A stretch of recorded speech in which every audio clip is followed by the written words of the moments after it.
My name is Major Celia Rowan, and I was 34 the afternoon. My mother looked at my uniform like it was a stain.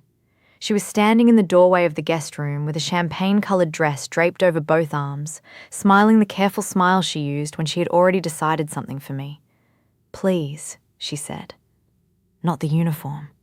Not at your brother's wedding." I had flown home on 2 connections, slept 3 hours, pressed that uniform in a hotel bathroom with the shower steam still on the mirror, and told myself I could survive 1 weekend with my family.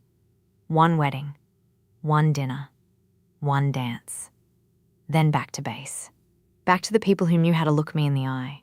But my mother stood there with that dress like she was offering me mercy. "This family is finally moving up," she whispered. "Don't make people uncomfortable." She did not say I embarrassed her. Not then. She saved that for later. What she did not know was that the people she was trying so hard to impress had already spent their whole lives honoring the exact thing she wanted me to hide. And when I finally walked into that reception hall as myself, 12 strangers stood up before my own family could even understand why. Let me go back, because this did not begin with a wedding. It began years earlier, in a house where silence was considered good behavior. I was the oldest child in the Rowan family, which meant I learned early how to carry things nobody named. Grocery bags, arguments, my brother's forgotten homework, my father's mood, my mother's fear of being seen as less than.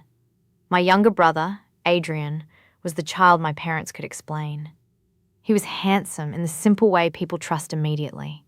He studied business, wore clean shoes, smiled in photos, and never made my mother answer difficult questions at parties.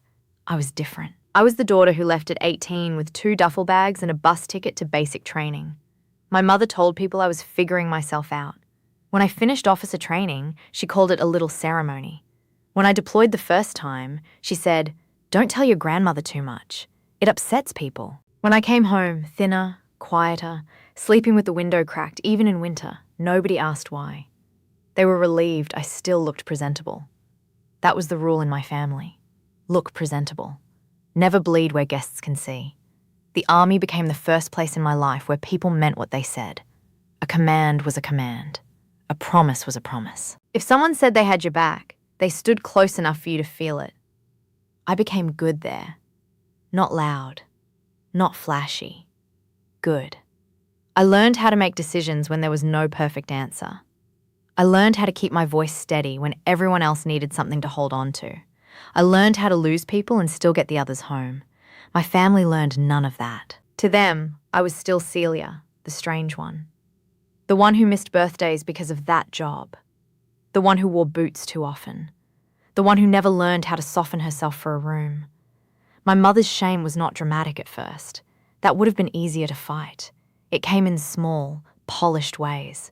A hand on my arm before guests arrived. "Maybe don't talk about work tonight." A sharp look when someone asked about the scar near my collarbone.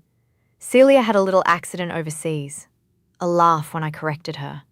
"Oh, listen to her. Always so serious." At Thanksgiving, my uncle once asked what rank I was now. Before I could answer, my mother said, "She's still doing that military thing, as if it were a hobby. As if I spent my 20s collecting patches instead of names." I smiled that day because smiling was easier than explaining grief to people passing mashed potatoes. My father was no better. He was quieter, which I mistook for kinder for a long time. He never insulted the uniform. He simply looked away from it. When my mother changed the subject, he let her. When relatives made jokes, he reached for his glass. When I came home after my second deployment and stood in their kitchen, unable to make my hands stop shaking, he said, "You should try to relax more." That was my father's great talent. He could stand beside a wound and call it weather. So I stopped bringing my real life home. I sent gifts. I attended funerals. I wired money when my parents needed help with the roof. I remembered Adrian's birthdays and promotions and the name of every woman he dated long enough to bring home. I became useful. That is a dangerous thing to become in a family that does not respect you. They will accept every sacrifice and still call you difficult for having edges. Then Adrian got engaged. Her name was Maribel Ashford, and the way my mother said Ashford, you would have thought she was saying royalty. The Ashfords owned half the historic buildings downtown. Their name was on a hospital wing, a children's foundation, and one of those private school plaques people pretend not to notice while making sure everyone notices. My mother changed overnight. She became brighter, sharper, hungrier. Suddenly, every dinner had linen napkins. Every phone call involved florist appointments, seating charts, guest lists, and phrases like family image. "This is important for Adrian," she told me 3 months before the wedding. But she did not mean Adrian. She meant herself. My mother had spent her life terrified of being ordinary. The Ashfords were her final proof that the Rowans had arrived somewhere worth being seen, and I was the part of the family she could not polish. Still, when she asked me to come, I said yes. I always said yes. I requested leave. I bought the ticket. I packed my dress uniform. Not because I wanted attention, because it was a formal wedding and dress uniform is appropriate for formal occasions. Because I had earned the right to wear it. Because a part of me, a small, stupid part I had not managed to kill, still wanted my family to see me and be proud. That is the embarrassing truth. Not the uniform. The hope. The wedding weekend began at my parents' house, which smelled exactly the same as it had when I was a child. Lemon cleaner, old wood, and my mother's perfume. My room had been turned into a guest room with beige pillows and a framed print of a beach I had never visited. My mother hugged me for exactly 3 seconds and then looked over my shoulder at the garment bag. "You brought it?" she asked. I knew what she meant. Yes, her mouth tightened. She did not argue then. She only nodded and said, "We'll talk later." That meant she had already planned the conversation. The rehearsal dinner was at the Ashford estate, a house so old it looked less built than inherited from the earth itself. Stone walls, tall windows, a garden with white lights hung from the trees. My mother floated through that house like she had rehearsed her whole life to be welcomed into it. She introduced Adrian as if he had invented himself. She introduced my father as Robert Rowan, retired from finance, which was generous because my father had left banking 12 years earlier and now mostly complained about interest rates. When she introduced me, she said, "And this is Celia. She travels a lot for work. Travels. For work." Maribel, the bride, looked at me with more interest than my entire family had shown in a decade. "What kind of work?" she asked. My mother laughed quickly. "Oh, nothing for tonight. We promised no serious topics." I watched Maribel's eyes move from my mother to me. She did not push, but she did not miss it either. Later, while everyone praised the wine and pretended not to compete, Maribel found me near the terrace. "You're in the army, right?" she asked. I turned toward her. "Yes."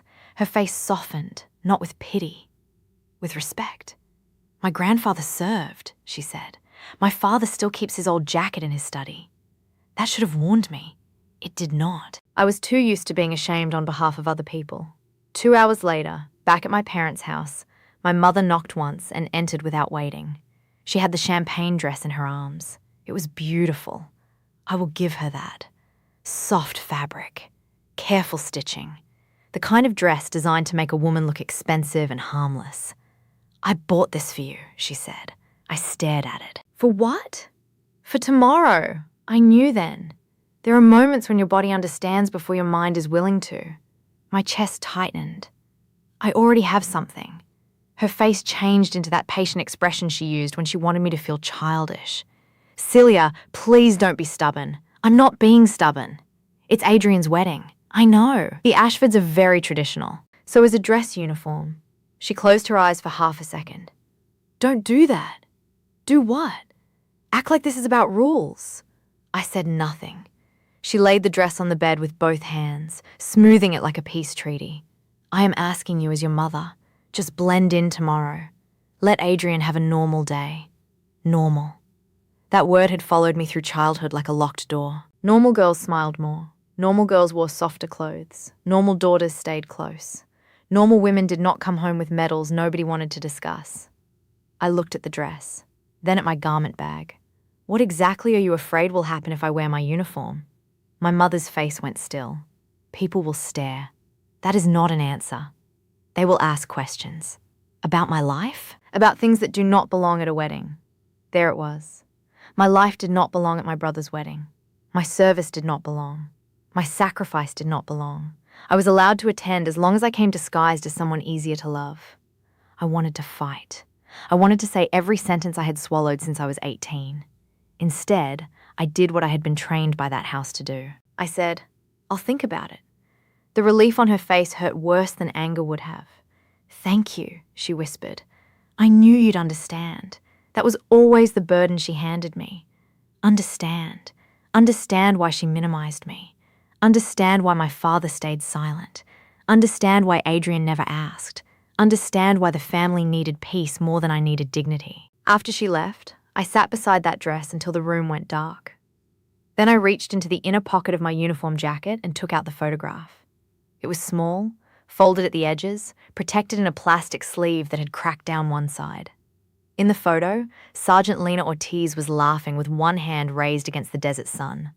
She had been 27. She had 2 daughters, a terrible singing voice, and the kind of courage that made everyone around her stand straighter. Lena used to say I took everything too seriously.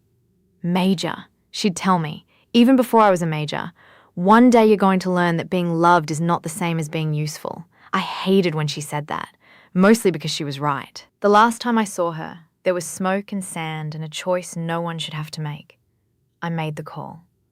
4 people lived because of it. Lena did not.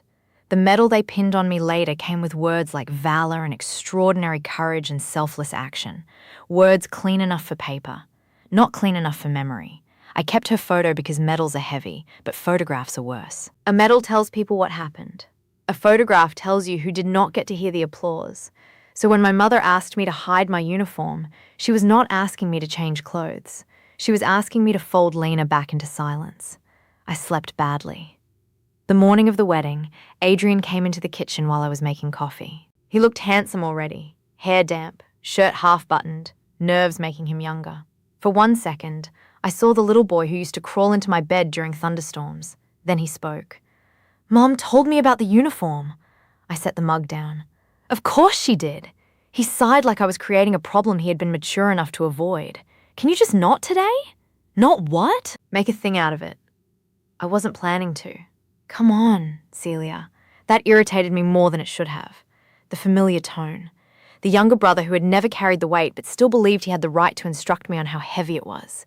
"It's just clothes," he said. "No," I said quietly. "It is not." He looked uncomfortable. "I know it means something to you. Do you?" He opened his mouth. Closed it. I asked him the question before I could stop myself. "Do you know what medal I received after my last deployment?" He blinked. The kitchen clock ticked behind him. "I mean, Mom said there was some award." Some award. That was my brother's knowledge of the hardest day of my life. Some award. I nodded once. He rubbed his forehead. "Look, I'm not trying to hurt you. I just need today to go well." For whom? For everyone. There it was again. Everyone. The invisible crowd I had been losing to my whole life. I wanted to tell him that I had made sure things went well for everyone since I was old enough to read a room. I wanted to tell him that my entire personality had been built around preventing other people's discomfort. Instead, I picked up my coffee. "I'll be at your wedding," I said, "and I will not ruin it." He looked relieved. Not sorry. Relieved. The ceremony was beautiful. I will not pretend otherwise. Maribel walked down the aisle in lace and pearls, and Adrian cried before she even reached him. The Ashford Chapel was full of flowers and string music and the kind of golden afternoon light that makes everyone look forgiven. I sat 3 rows behind my parents, wearing the champagne dress. Yes, I wore it. I need you to understand that part. I did not walk into that day brave. I folded. I told myself it was Adrian's ceremony. I told myself I could change later. I told myself peace was not the same as surrender. But sitting there in that expensive, soft dress, I felt like a ghost attending my own erasure. People complimented me. "You look lovely. What a beautiful dress. So elegant." Every compliment landed like dirt over a grave. My mother kept glancing back at me with approval, and that was the worst part. She was proud of me only when she could not see me. After the vows, guests moved across the lawn to the reception hall, an old, renovated armory the Ashfords had turned into an event space years before. I had noticed the name earlier but not thought about it. Ashford Veterans Hall. I assumed it was decorative. Rich families name things after causes all the time. Inside, the room was stunning. Long tables. White flowers. Brass lights. Old beams across the ceiling. Along one wall, framed photographs showed soldiers, nurses, pilots, sailors, and families standing together across generations. I should have understood then. I did not. Pain makes your world small. The seating chart placed me at table 11. Not with my parents. Not with the bridal party. Not with close family. Near the back, beside a cousin I had met twice in an empty chair marked for a guest who never arrived. I stared at the little card with my name on it. Major Celia Rowan was not written there. Just Celia Rowan. Even the paper knew how my family preferred me.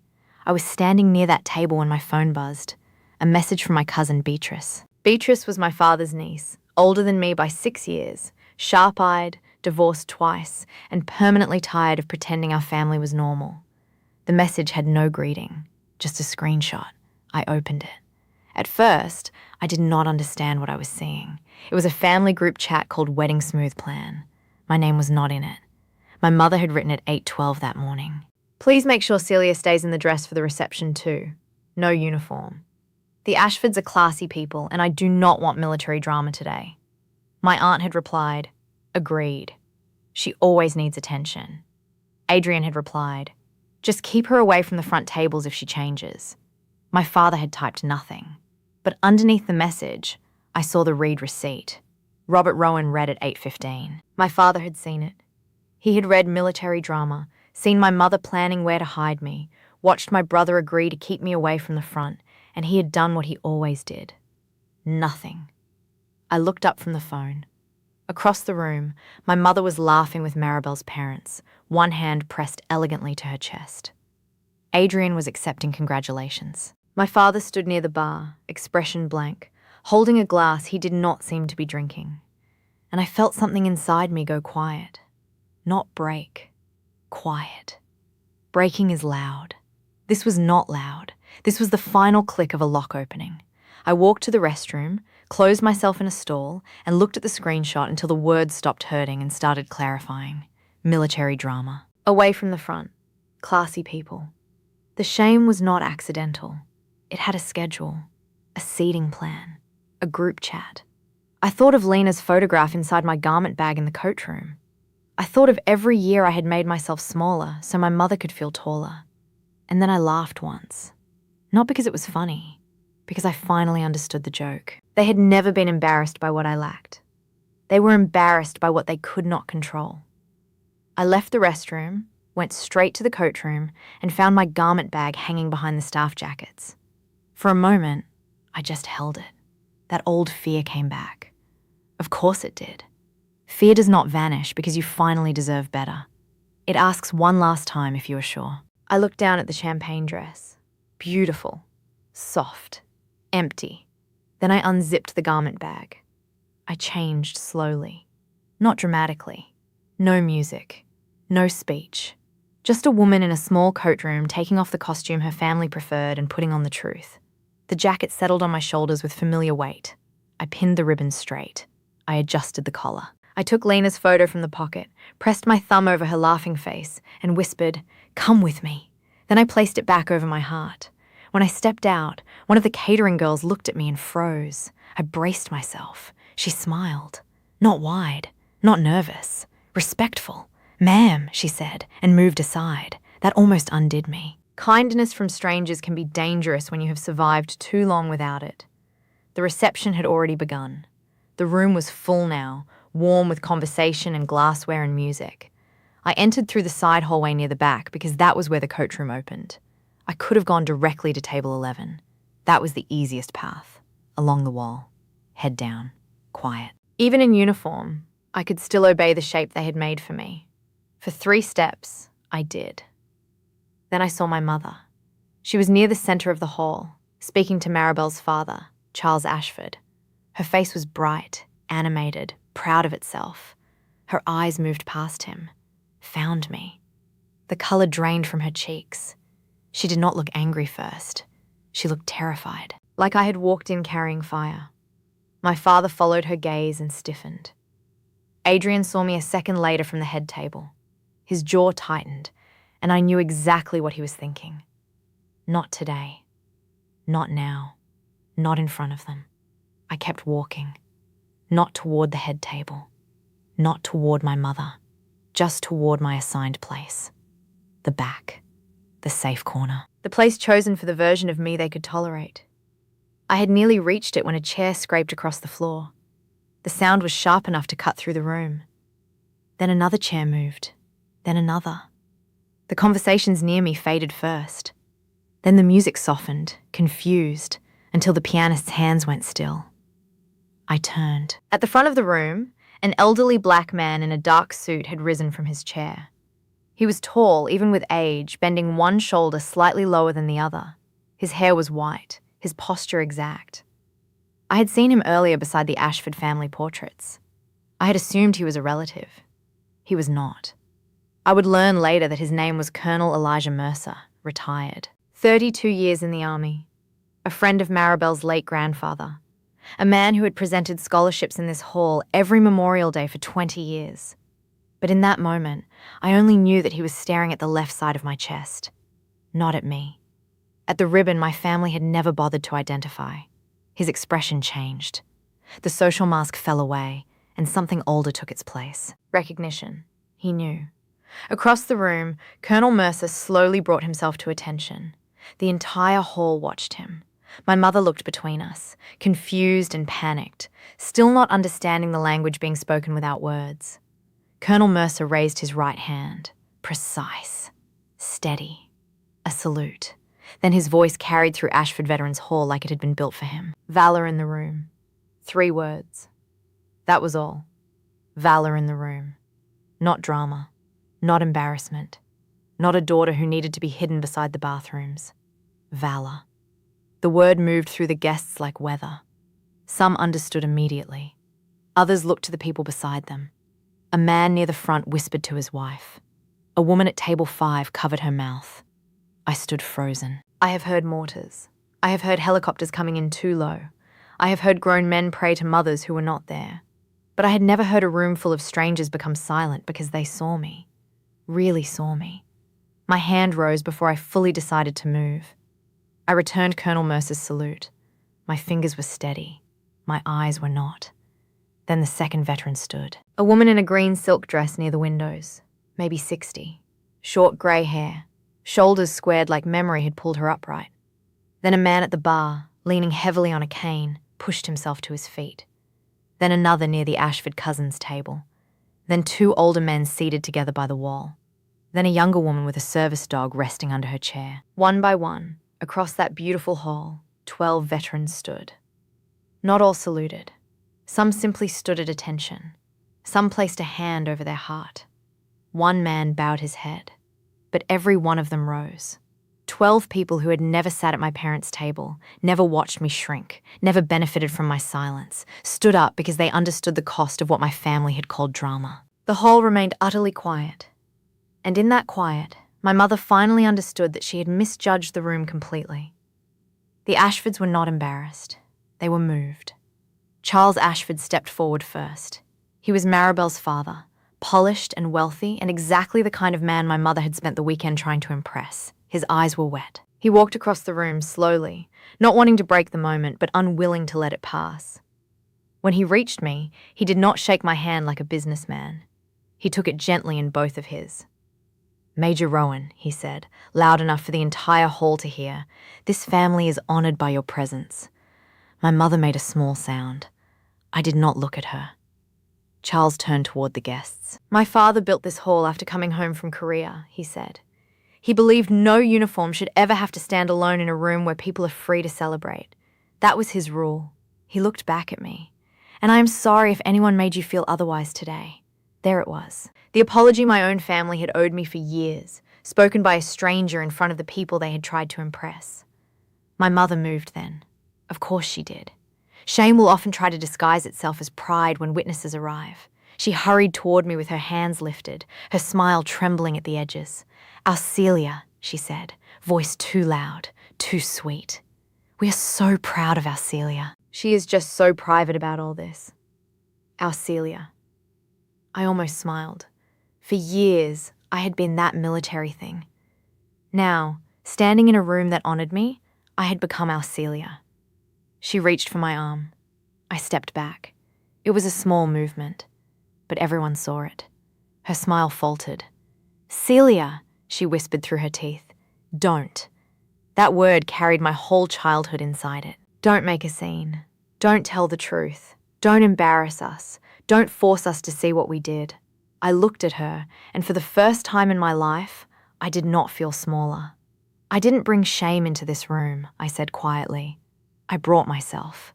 The quiet made it louder. Her face crumpled, then hardened. "This is your brother's wedding," she whispered. "Yes," I said. "And I sat through his ceremony in the dress you chose because I love him. But I will not spend his reception pretending the life I built is something dirty." Adrian stood from the head table. "Celia," he said, but his voice had lost its certainty. I turned to him. "You asked me not to make today about me," I said. "I didn't. You made my uniform a problem before I ever entered this room." His face went pale. I knew then he remembered the group chat. My father looked down. That told me everything. Charles Ashford looked from me to my mother to Adrian, and whatever polite story he had been ready to believe disappeared from his face. Maribel rose from her seat. Her wedding dress caught on the chair, and one of her bridesmaids reached to help, but Maribel gently waved her away. She walked to Adrian first, not me. That mattered. She looked at her new husband and asked, "Did you ask your sister to hide her uniform?" The question was soft. The hall heard it anyway. Adrian swallowed. "No one rescued him. Not my mother. Not my father. Not the beautiful flowers or the expensive guests or the perfect day. Yes," he said. Maribel closed her eyes. Only for a second. Then she opened them and looked at me. "I'm sorry," she said. 2 words. Simple. Clean. They did not fix anything, but they did not ask me to pretend either. Colonel Mercer lowered his salute. The other veterans slowly sat, but the room had changed shape. People returned to their chairs carefully, as if noise itself had become disrespectful. I could have stopped there. Maybe I should have. But Lena's photograph was warm against my chest, and for once, I wanted her name to exist somewhere my family could not edit it. I reached into my inner pocket and took out the small plastic sleeve.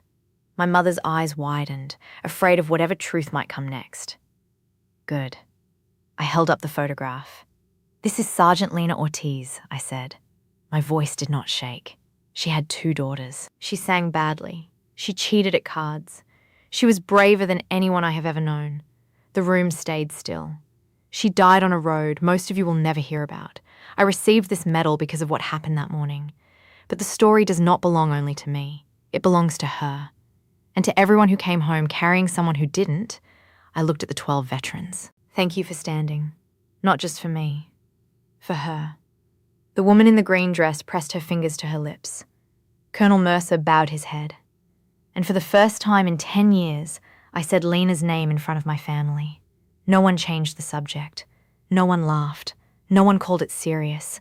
The truth stood there among the flowers and champagne and did not ask permission. After that, the reception slowly remembered how to breathe. The pianist began again, softer this time. Servers moved carefully between tables. Guests spoke in lowered voices. But nothing went back to what it had been. That is the thing about public truth. It does not need to shout. Once it enters the room, every lie has to walk around it. Adrian approached me 20 minutes later near the hallway. He looked wrecked, not humiliated. Wrecked. There is a difference. Humiliation worries about how people see you. Wreckage begins when you finally see yourself. "I didn't know," he said. "I was tired enough to tell the truth. You didn't ask." His eyes filled. "I should have." "Yes," he flinched, but he did not argue. That was new. "I thought Mom was just trying to keep things smooth," he said. She was. Smooth for herself. He nodded slowly, like the sentence hurt because it fit. "I'm sorry," he said. I looked past him at Maribel, who was watching from across the room with her bouquet lowered in both hands. "It's your wedding day," I said. "Go be with your wife, Celia." "Ask me about Lena next week," I said. "Ask me about the medal. Ask me about anything real. But not tonight because you feel guilty." He stared at me. Then he nodded. "I will." I did not know if he meant it. But for the first time, he knew there was something to ask. That was a beginning, even if it was late. My father found me after dinner outside under the stone archway where the air was cooler. He had aged in 3 hours. His tie was loose. His eyes were red. In his hand, he held a folded paper I recognized before he opened it. The commendation letter. I had never known they had a copy. "I kept it," he said. His voice was rough. I said nothing. He unfolded the paper carefully, like it might fall apart. "They sent this after you came home," he said. "Your mother cried when she read it. Then she put it away." "And you let her?" He nodded. "Yes, that single word did more than an excuse would have." He looked at the letter. "I told myself she had reasons. Her father came back from Vietnam broken. She grew up afraid of uniforms, afraid of poverty, afraid of people looking down on her. I told myself I was protecting peace. I watched him struggle with the next sentence. But I was protecting myself from her anger. Not you." The night air moved between us. For years, I had wanted my father to say exactly that. Now that he had, I discovered an apology does not travel backward. It cannot sit beside the younger version of you at Thanksgiving. It cannot interrupt the joke. It cannot tell your mother to stop. It can only arrive late and stand in the damage. "I needed you," I said. His face folded. "I know. No," I said. "You know now. I needed you then." He covered his mouth with one hand. I let him cry, not because he deserved comfort, because I was done managing everyone's emotions, including my own. When he lowered his hand, I said, "I'm not ready to forgive you." He nodded. "I understand, but I'm glad you finally told the truth." He looked at me like even that was more than he expected. Maybe it was. My mother waited until the reception was almost over.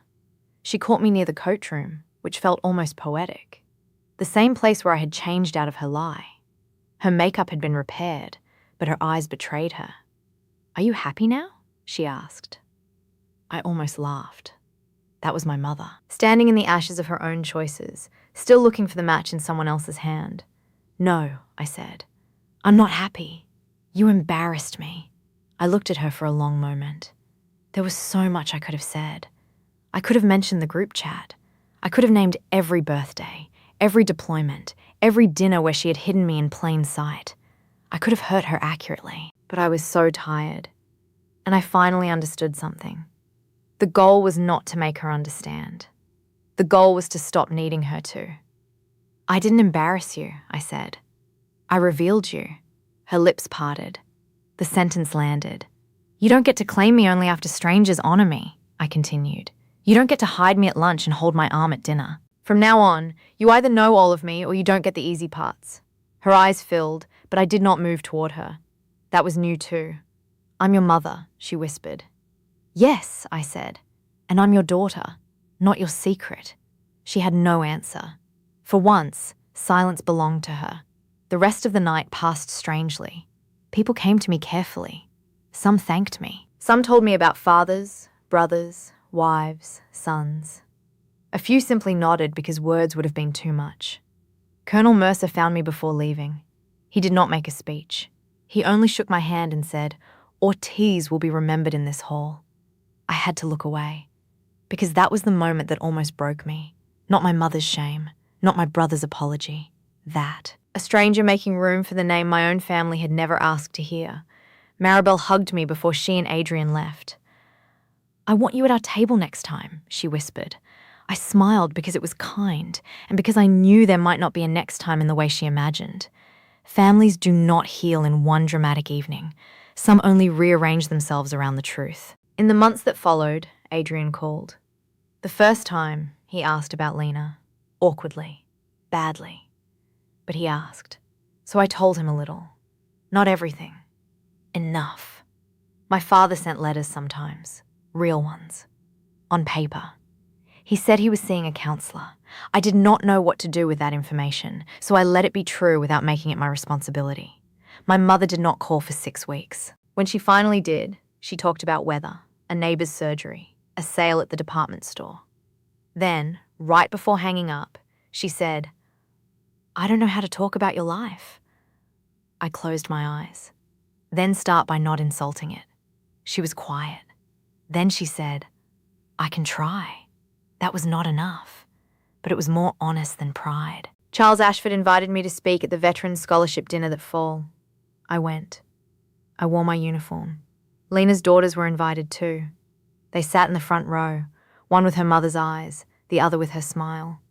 When I said Lena's name, the whole hall stood. Not 12 this time, all of them. And I thought about that wedding day, about the champagne dress, about table 11, about my mother's fear and my father's silence and my brother's shame. I thought about how close I had come to disappearing again. That is the part I want you to hear. Sometimes the people who ask you to shrink will call it love. They will say peace. They will say timing. They will say family. They will hand you something pretty to wear and hope you forget it is still a cage. But the truth does not become rude because someone else is uncomfortable with it. Your life does not become drama because they refuse to understand it. And the parts of you that survived are not embarrassing. They are evidence. That wedding did not give me my worth. 12 veterans standing did not create it. The Ashfords honoring me did not make me respectable. I had already been worthy when I walked in through the back door.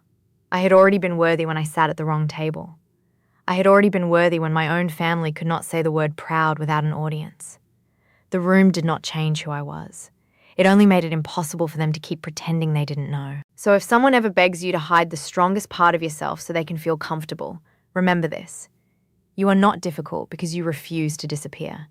You are not selfish because you finally stand where people can see you. And you are not responsible for carrying shame that was never yours. My name is Major Celia Rowan. I wore the uniform. 12 veterans stood. And my family finally learned that the thing they buried at the back of the room was the only part of them worth honoring.